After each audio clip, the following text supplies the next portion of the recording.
Hey guys, what's up? I just wanted to show you guys how you can make a mask with some kind of material. It can be like cloth or satin or anything, and you can just use hair ties. It's a really easy method to either make cloth masks or something just to protect yourself, even if it's just a little bit.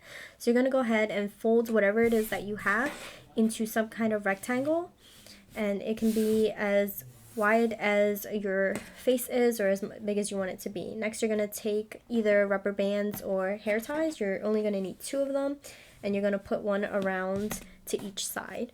So at this point, it should kind of look like candy. And then you decide which side of the front you want. If you want this to be your front, then you'll go ahead. This will be the back of it. You're going to take this and you're going to fold the insides in. This is going to be the part that lays against your face, so make sure there's nothing here that's going to be rough. And then you're going to wrap these 2 parts around your ears. I'll go ahead and show you guys. So here, wrap it around your ear on this side. And you do the same thing over here. And there you go. You have a quick and easy mask, and you can tuck everything you need underneath. And you can also make it tighter if you want to. So if you want to make it tighter, then you're going to go ahead and just pull on this a little more, and same thing on the side. And then when you're done, you can just take everything off, and then you can throw it in the wash if you need to. Anyway, thank you guys so much for watching. I hope that it was helpful.